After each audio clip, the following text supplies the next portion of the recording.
அஸ்ஸலாமு அலைக்கும். உங்கள் இதயம் ஒரு பாரத்தால் தளர்ந்திருக்கிறதா? விபச்சாரம் என்ற கடுமையான பாவத்தின் நினைவு உங்கள் மனதை அலைக்கழிக்கிறதா? ஆனால் நீங்கள் தலை குனிந்து அல்லாஹ்விடம் திரும்பி உண்மையாக தப்பா செய்துவிட்டீர்கள். இப்போது ஒரு கேள்வி உங்கள் உள்ளத்தில் எதிரொலிக்கிறது.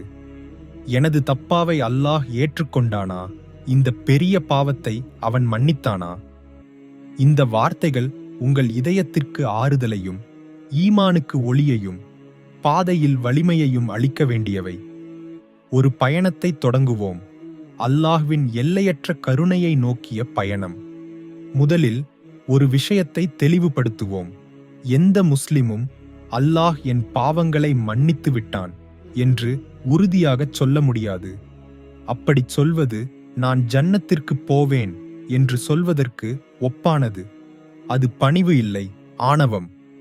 நபி ஸல்லல்லாஹு அலைஹி வஸல்லம் அவர்களின் மிக நெருங்கிய தோழரான அபூபக்கர் ரலியல்லாஹு அன்ஹு கூட அல்லாஹ்வின் கருணை இல்லாமல் முக்தி பெற முடியாது என்று பயந்திருந்தார். ஆனால் குர்ஆன் நம்மிடம் சொல்கிறது, அல்லாஹ்வின் கருணையில் ஒருபோதும் நம்பிக்கை இழக்கக்கூடாது. ஆகவே உங்கள் பாவம் அது விபச்சாரம் போன்ற கடுமையானதாக இருந்தாலும் மன்னிக்கப்படும் என்று நம்பிக்கை கொள்ள உங்களுக்கு உரிமை உள்ளது. அது உங்கள் கடமையுமாகும். உங்கள் தப்பா சரியான பாதையில் உள்ளதா என்பதை எப்படி அறிவது? அல்லாஹ் உங்கள் பாவத்தை ஏற்றுக்கொண்டதற்கு என்ன அடையாளம்? பதில் எளிமையானது மற்றும் இதயத்தை தொடுவது. உங்கள் தப்பாவுக்குப் பிறகு உங்கள் வாழ்க்கை முன்பை விட மேலானதாக உள்ளது. நீங்கள் விபச்சாரத்தின் இருளில் மூழ்கியிருந்து பின்னர் அல்லாஹ்விடம் திரும்பி வந்திருந்தால், அதற்கு பிறகு உங்கள் வாழ்க்கை, உங்கள் தொழுகையின் உண்மையான தன்மை, மற்றவர்களிடம் உங்கள் நடத்தை, உங்கள் பேச்சின் இனிமை, விபச்சாரம் போன்ற பாவங்களிலிருந்து உங்கள் விலகல், இவை அனைத்தும் உங்கள் இதயத்தில் ஒரு மாற்றம் ஏற்பட்டதற்கு சான்றாகும்.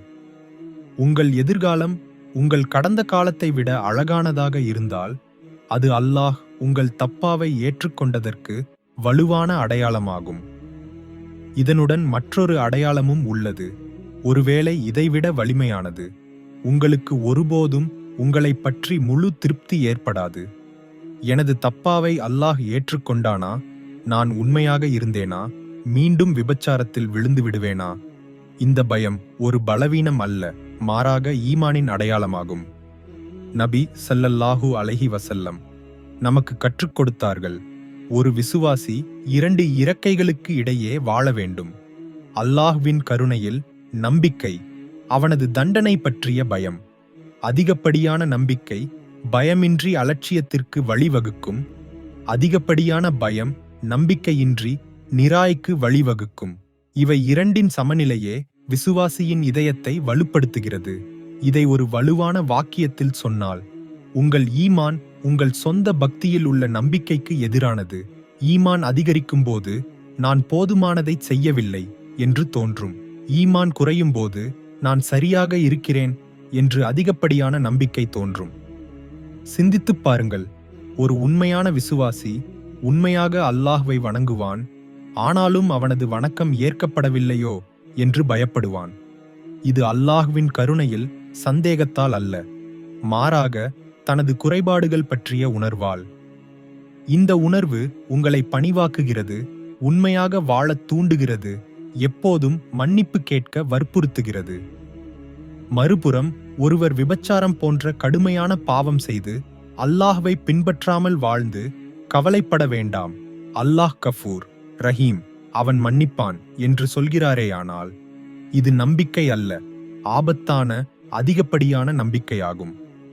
எனது அன்பு சகோதர சகோதரிகளே, நீங்கள் விபச்சாரத்திலிருந்து உண்மையாக தப்பா செய்திருந்தால், இப்போது உங்கள் வாழ்க்கை முன்பை விட மேலானதாக இருந்தால், அந்த பாவத்திற்கு திரும்பிச் செல்ல பயப்படுகிறீர்களானால், விசாரணை நாளை பற்றி உங்கள் இதயம் நடுங்குகிறதெனில், இவை அனைத்தும் உங்கள் தப்பாவை அல்லாஹ் ஏற்றுக்கொண்டதற்கு அழகான அடையாளங்களாகும். பணிவுடன் வாழுங்கள். எப்போதும் மன்னிப்பு கேட்டுக்கொண்டே இருங்கள். அல்லாஹ்வின் கருணையில் நம்பிக்கையை இழக்காதீர்கள். நமது கடந்த மற்றும் வரவிருக்கும் பாவங்களை அல்லாஹ் மன்னிக்கட்டும். நமது தப்பா உண்மையானதாகவும் ஏற்கத்தக்கதாகவும் நீதியான வாழ்க்கையால் தொடரப்படட்டும். ஆமீன்.